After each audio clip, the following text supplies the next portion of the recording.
I'm Ron McLellen. I'm Kevin Powers, and this is Conversations in Horror. Horror.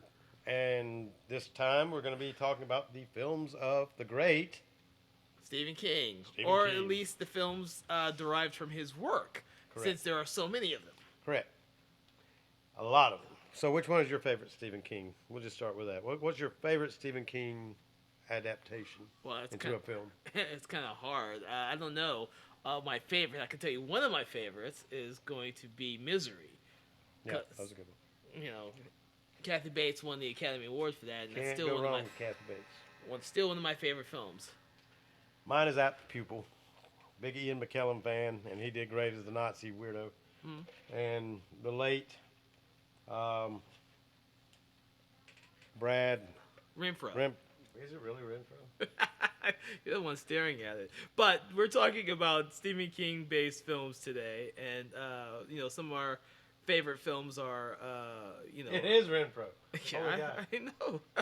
Unfortunately, he died before his he did. time. So, Passed away. but Stephen King or films based on Stephen King's work are unfortunately a dime a dozen, but there are some that are just diamonds in the rough, like Apt Pupil, Misery, Stand By Me, and The Green Mile, or Shawshank Redemption, which is a lot of people's favorites. So we're going to go all the way back to the beginning, to 1976, with Carrie. Dun dun dun! Carrie, Sissy Spacek, also coal miner's daughter. Directed by the very famous Brian De Palma. Brian De Palma. Absolutely. Who took a very simple story and made it into a classic horror film. Or A lot of up and coming stars for the day. lots of stars, who have now gone on Fans to do calling. lots of stuff, including Piper Laurie, Piper Laurie, PJ Souls from PJ Halloween, Souls. John Travolta, and of course Sissy Spacek. Mm-hmm. That Yep. was your main guys there, and it's killer movie.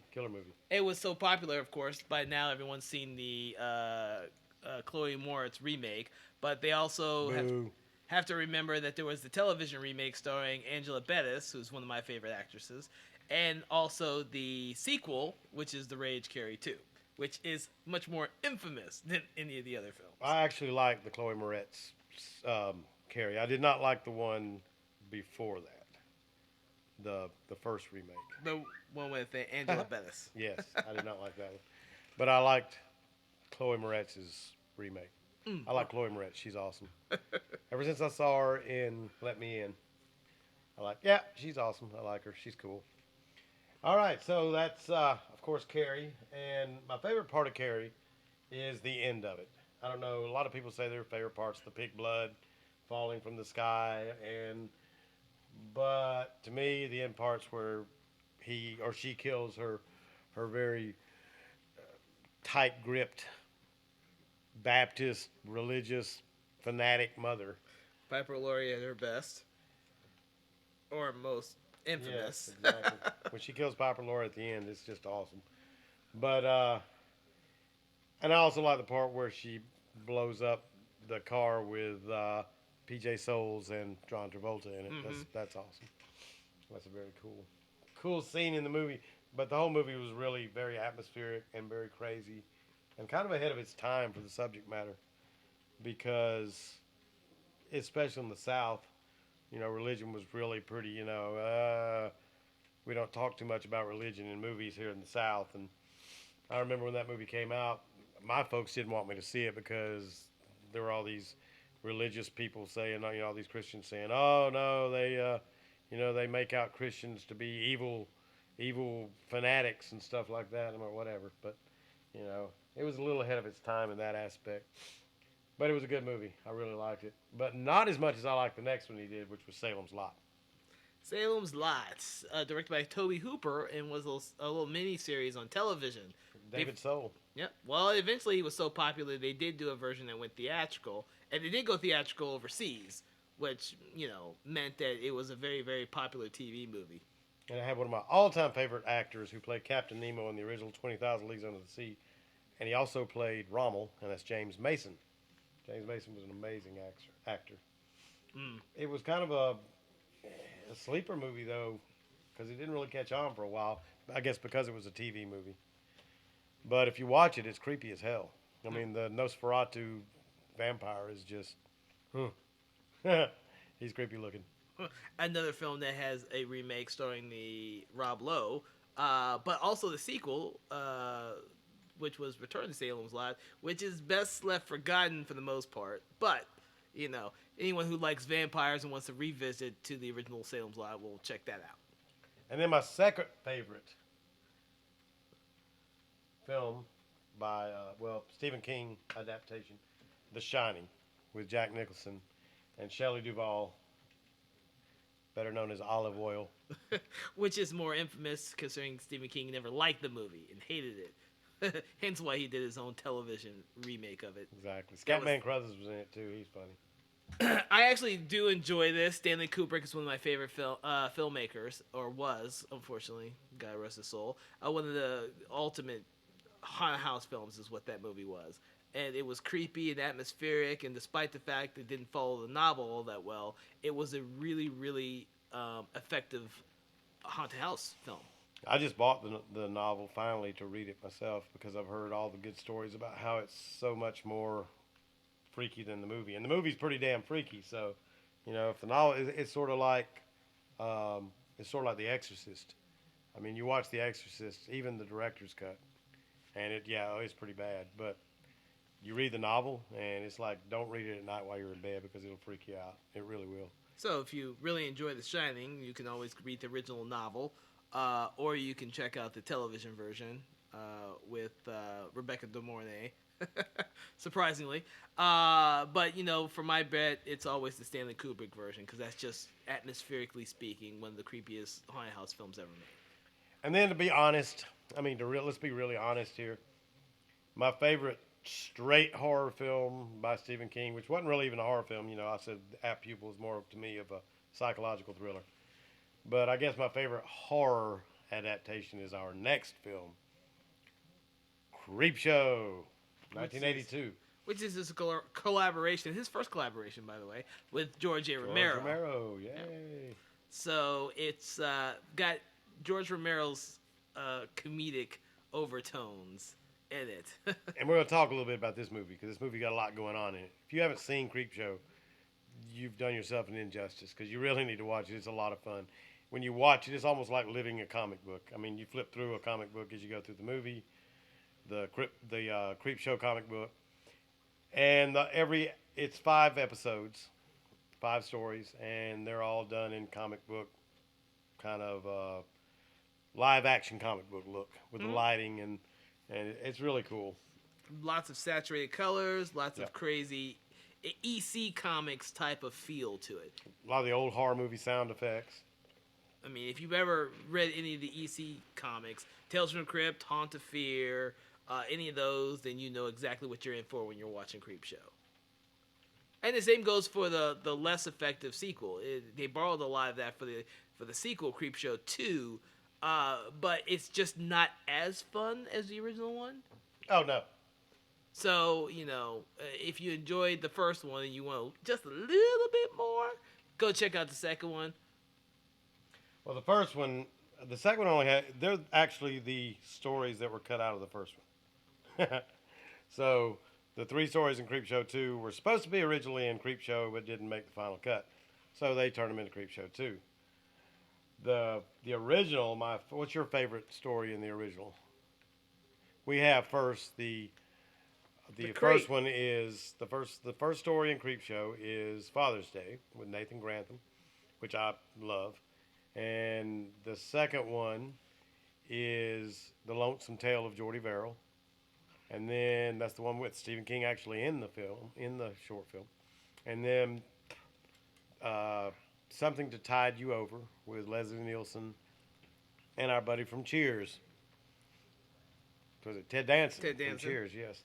And then the fourth one is The Crate with Adrian Barbeau and Hal Holbrook.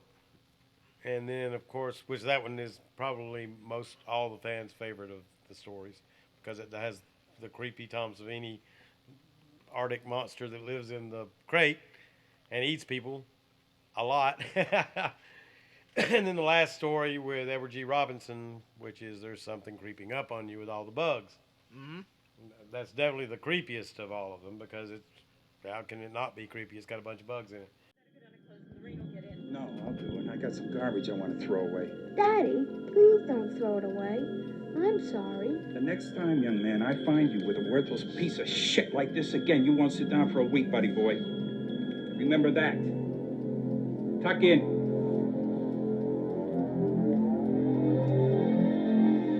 So yes, Tom Atkins in the opening scene, and he kills him with the voodoo doll at the end of it.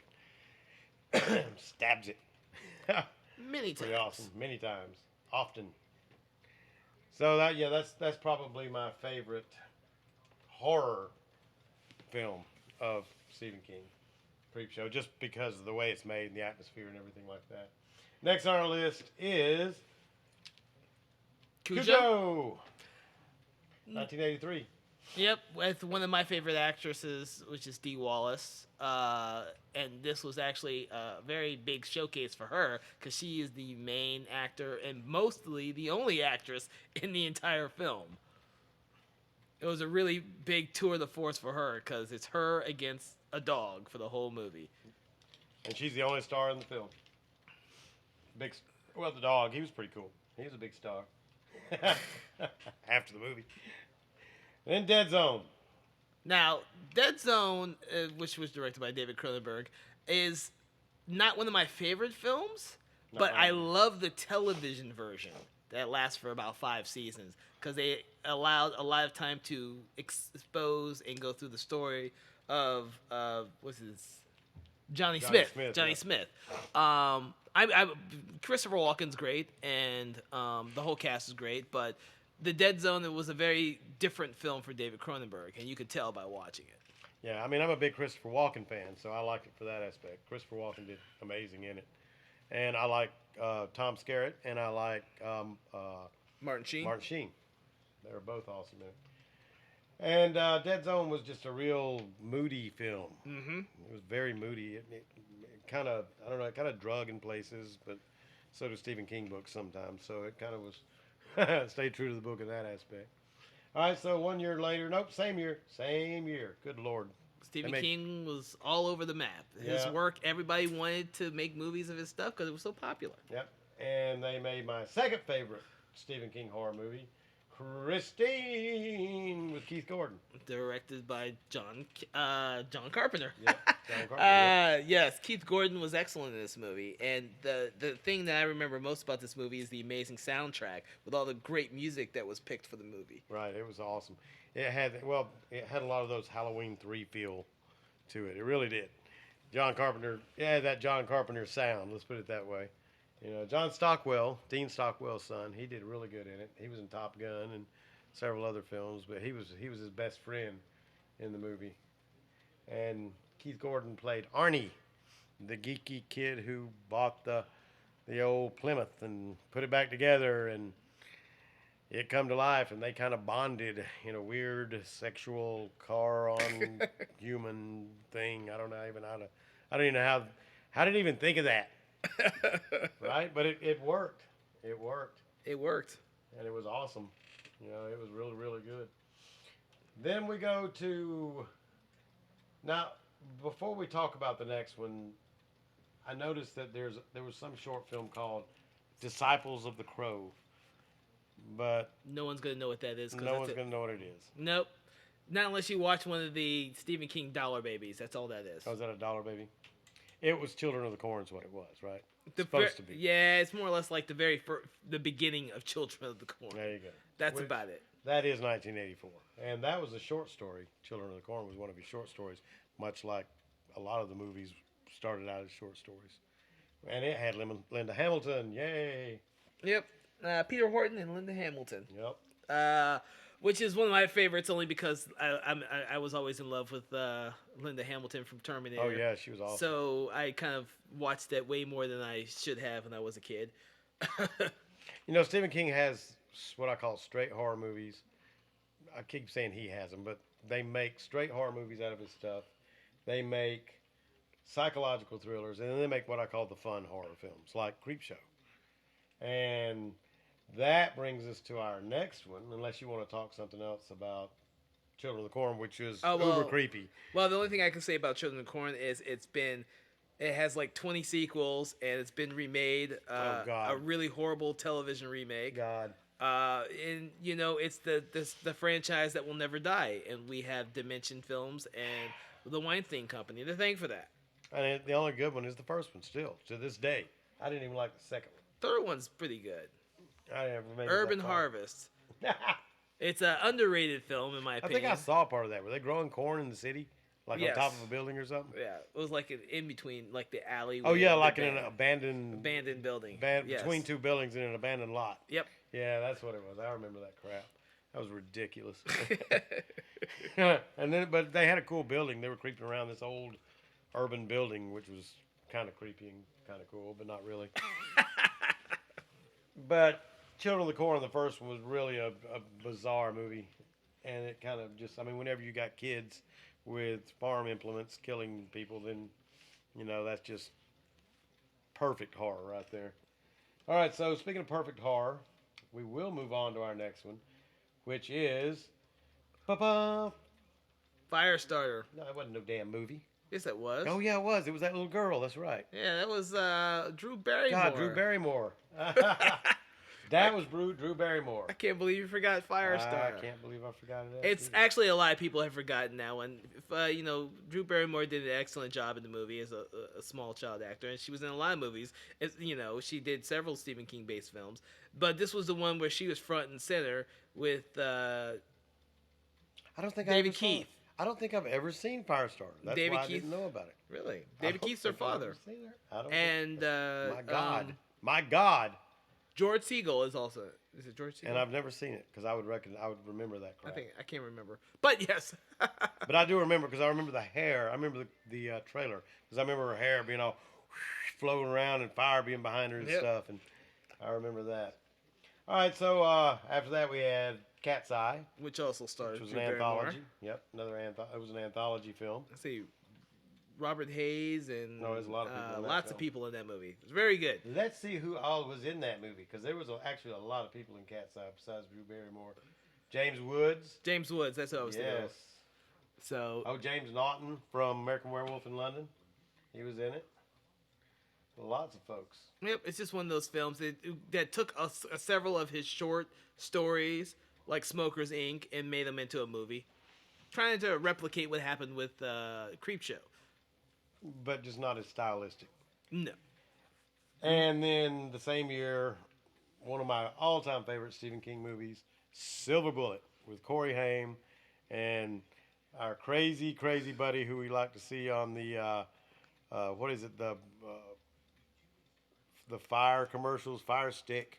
oh, I don't know what you're talking about, but I know you're talking about Gary Busey. Yeah, Gary Busey. But you know, because Gary Busey's kind of messed up now, and we hung out with his son at one of the conventions. He had a booth next to ours, so we kind of hung out together the whole weekend, and I got to sit with Gary for a time when Jake had to go do something, and he slept most of the time. But when he wasn't sleeping, he was, he's just being crazy Gary Busey. But he's, got that shit going on for real now, which is awesome.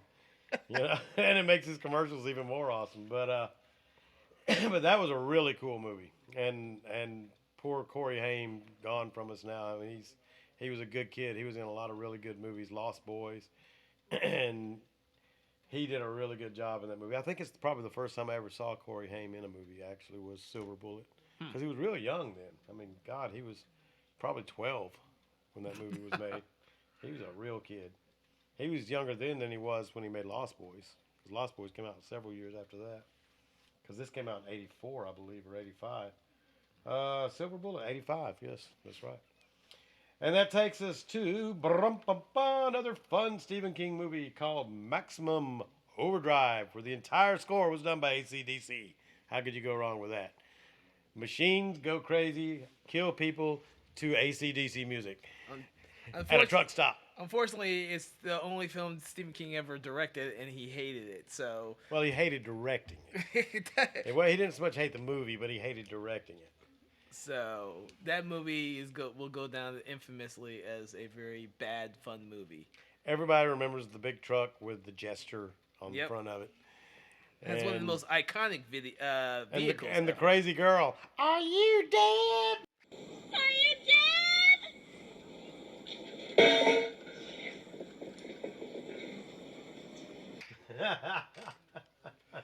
Are you dead? Who's the voice of what's the Lisa Simpson?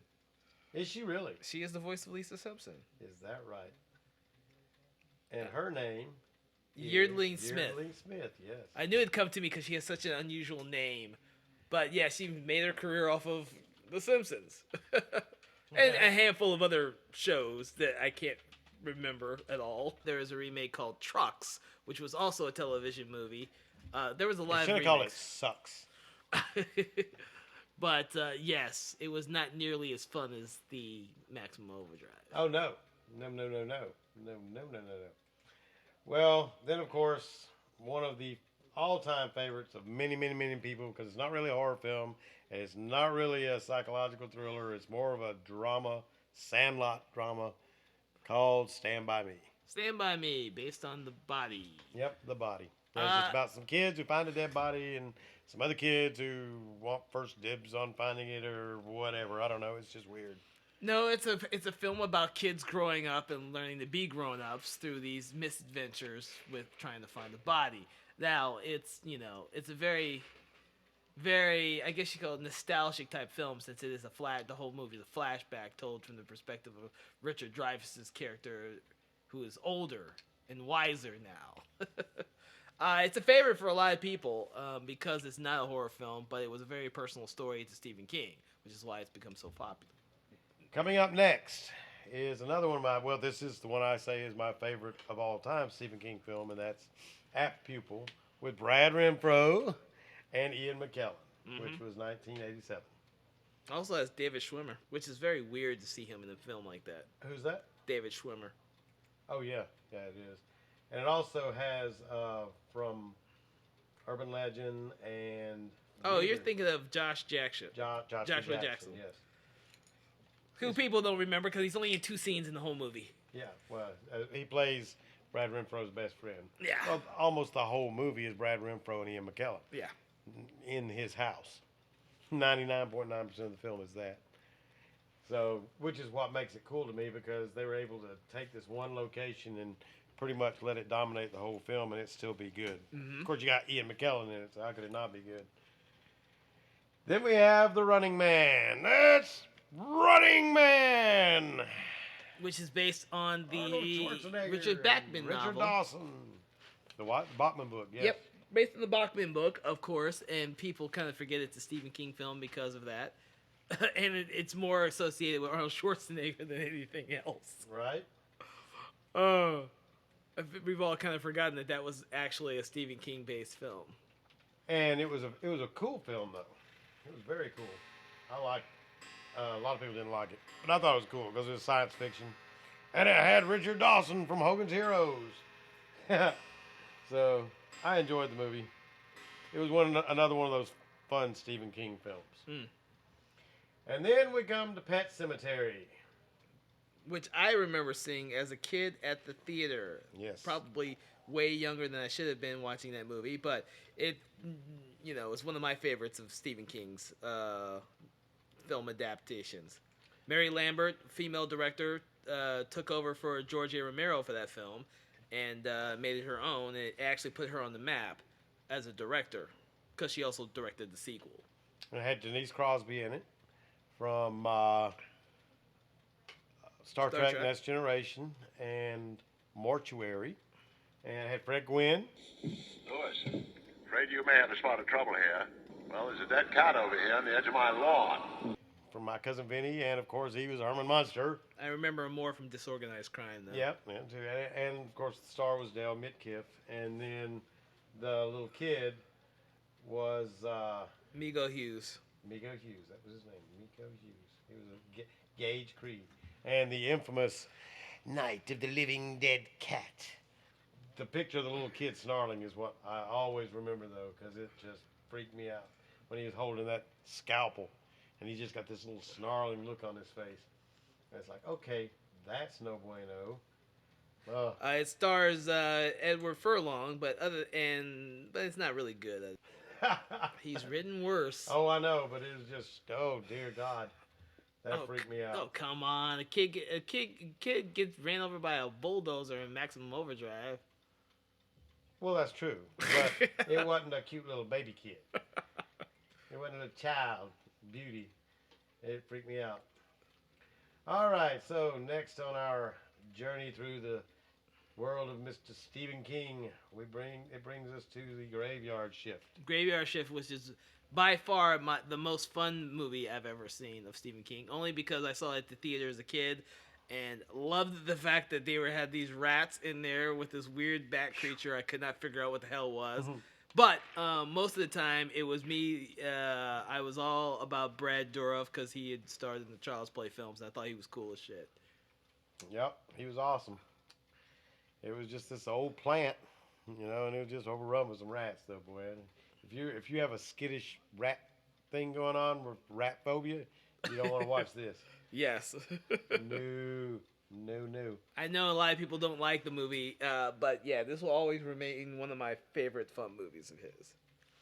Then we go, and I've got to mention it, even though it's not really a movie, it was a miniseries, but you got to mention it, because it's probably, a lot of times you've mentioned Stephen King to someone, and the first thing that pops into their mind is it.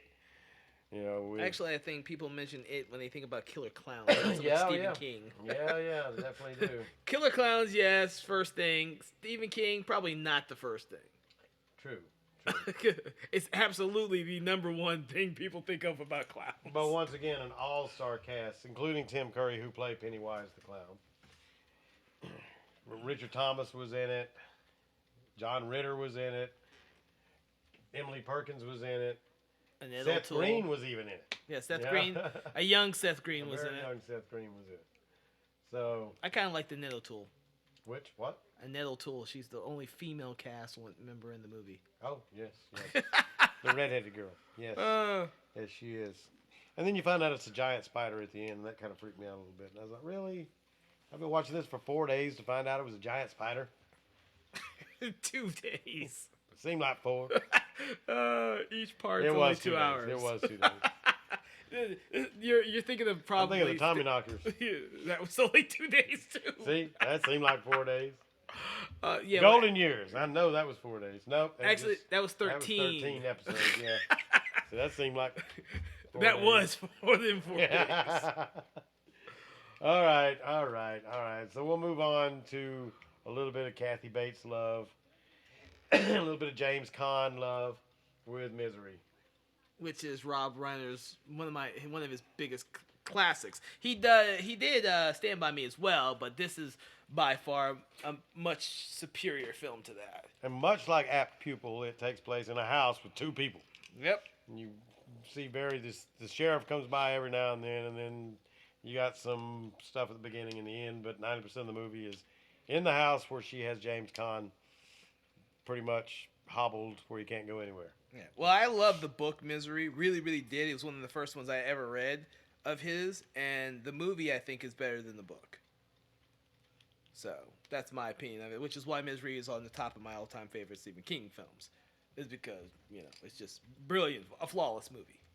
Yeah, I'd say so.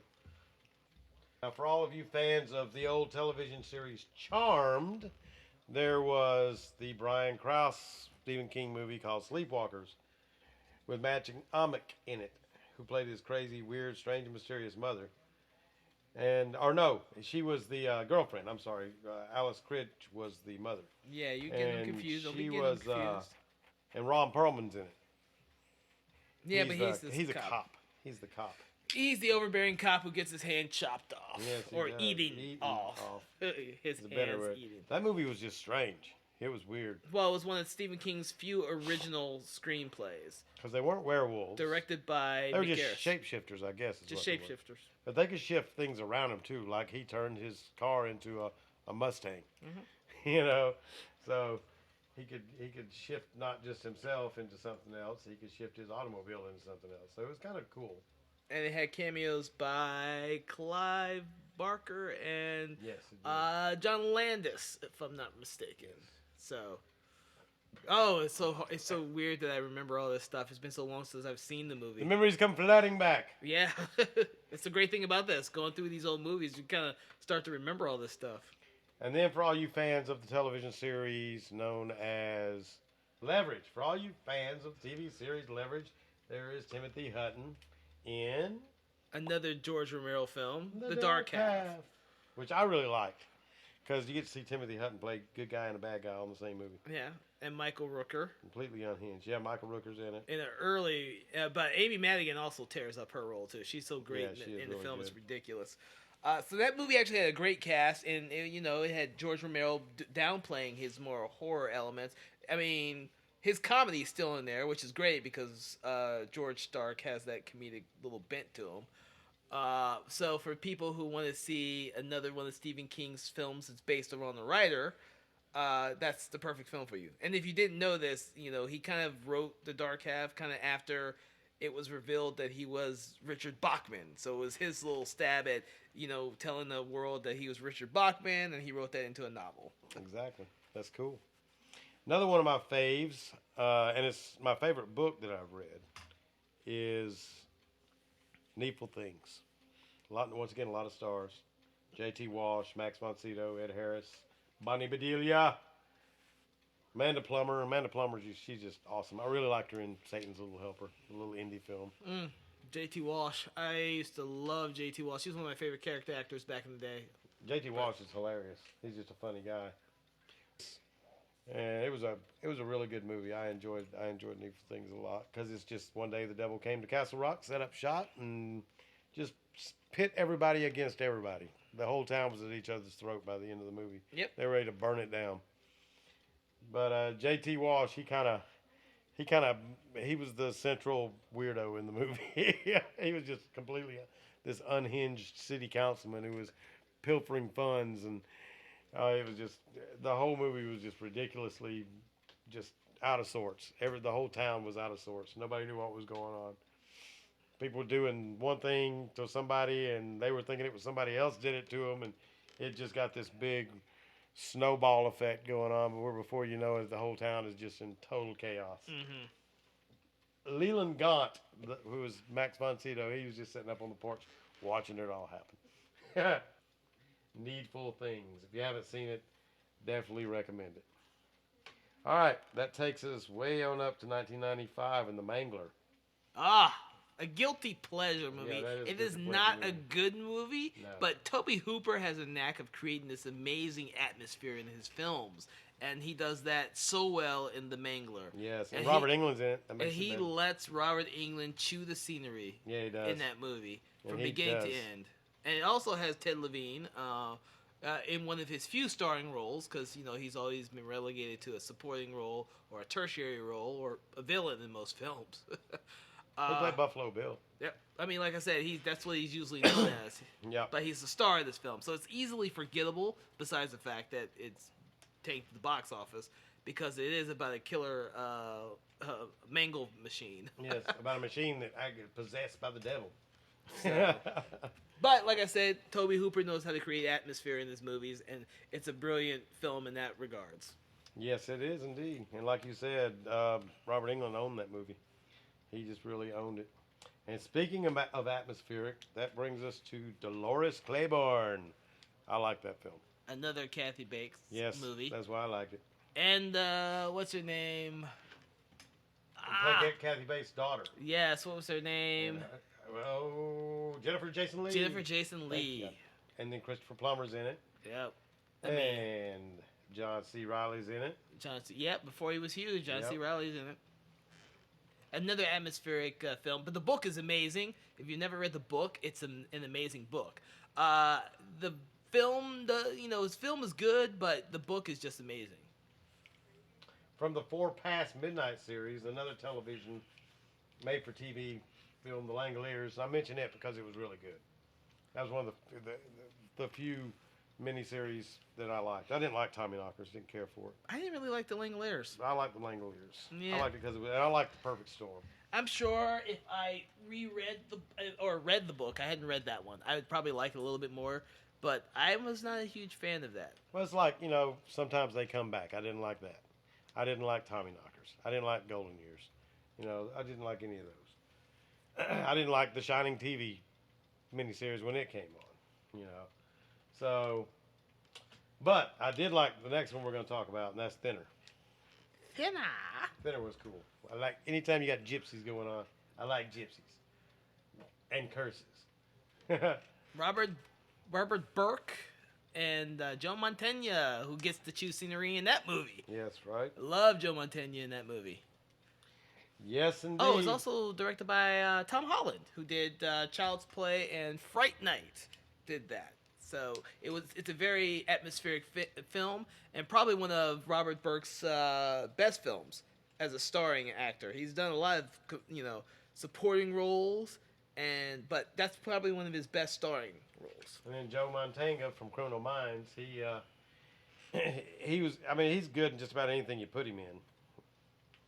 All right, and that takes us way on up to Storm of the Century, another TV miniseries, but one that I happen to like. Well, Stephen King wrote that entire thing. Another one of his original screenplays. There is no book on this. It's just an original screenplay that he wrote, which is probably my favorite of his original screenplays.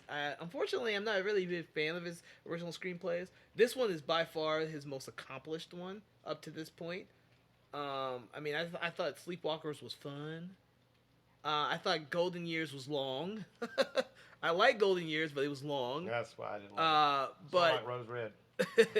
but this was my favorite of all of his pieces he did because he got everything right in the anthology. Rose Red was only 3 episodes, but they seemed like they were 5 hours apiece. I just couldn't watch it. It just drugged so slow, and I wanted Rose Red to be really good, but it wasn't. I mean. Well, you need to watch the prequel, The Diary of Ellen Rimbar.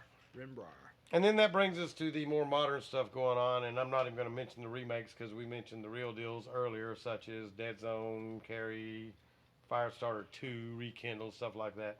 Not even going to mention that stuff, or Salem's Lot. But we will mention Dreamcatcher. I hated Dreamcatcher. I tried to watch it the second time. Either. I hated it the first time I saw it. I hated it the second time I saw it. That was probably. And I hated the book. Unfortunately, I hated the book too. Oh, I forgot the Green Mile.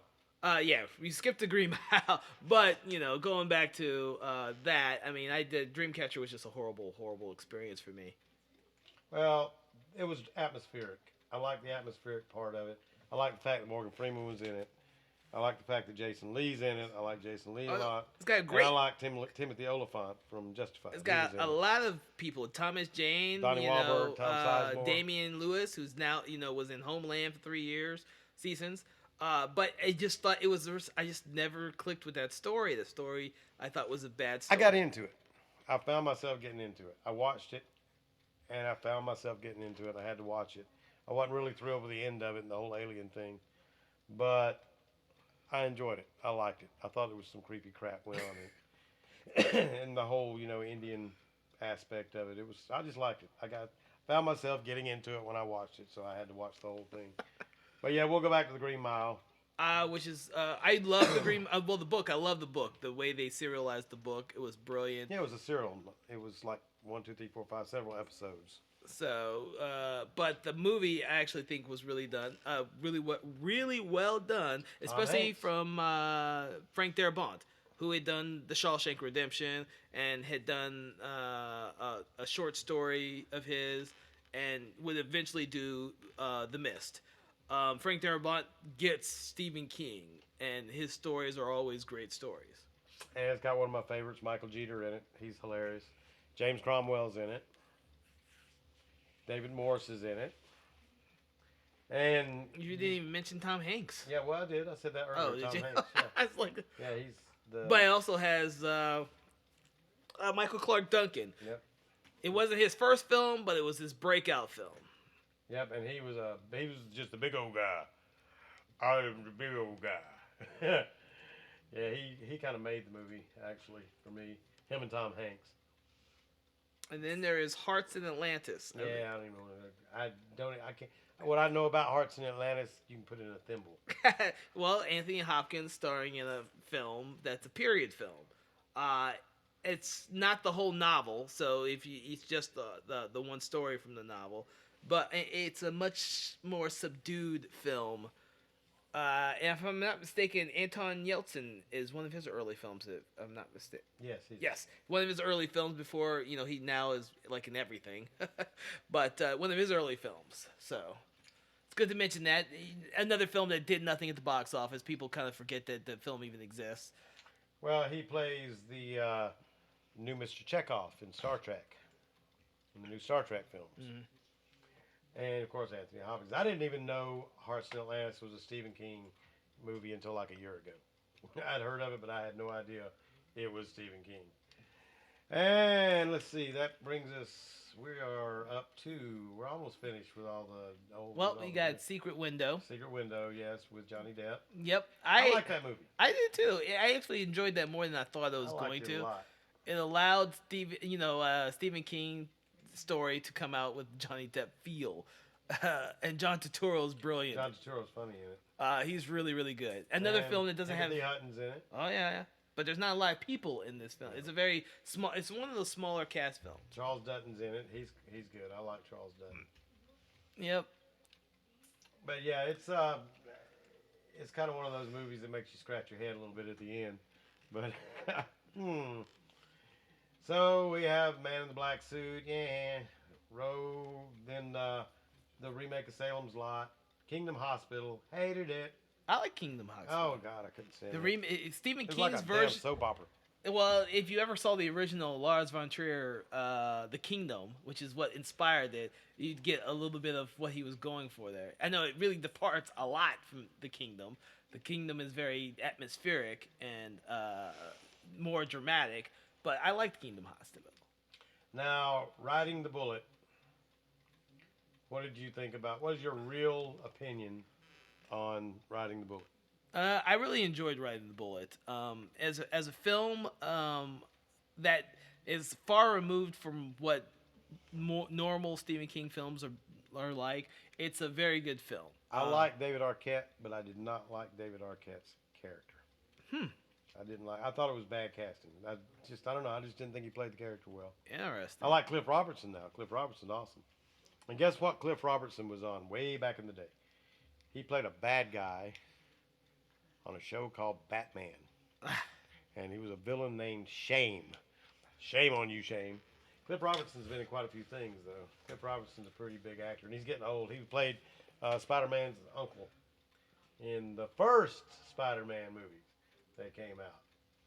Not the Martin Sheen Spider-Man movies. Okay. That's all I like to call him. Uncle, what's his name? Uncle Ben. Uncle Ben. So we're getting close to the end of what I consider the real Stephen King movies. You have the newer ones like Desperation, 1408. 1408. We can't skip 1408. Yeah, 1408 was cool. That's a good ghost story. With what's his name? Cusack. John Cusack and Samuel L. Jackson. Yes, Samuel L's in it. Yeah, John Cusack is really good, and he sells this movie because he's the one who's mostly in the entire thing from the beginning of the frame to the end of the frame. Like Stephen King stories, it's another one about a writer, which Stephen King can't get away from. No. So Secret Window and Misery and Stand By Me and all of these films are about writers. So. And then The Mist, which I loved. Yes, I know people hate the ending to The Mist, but that absolutely works. It does for the work, movie. but I hated it. First time I saw it, I hated it, but then I got it. Yes, and if you haven't seen it in black and white, then I suggest you get the DVD/Blu-ray. Yes, it's cool. And watch it in black and white. It's Frank like watching Darabont an old movie.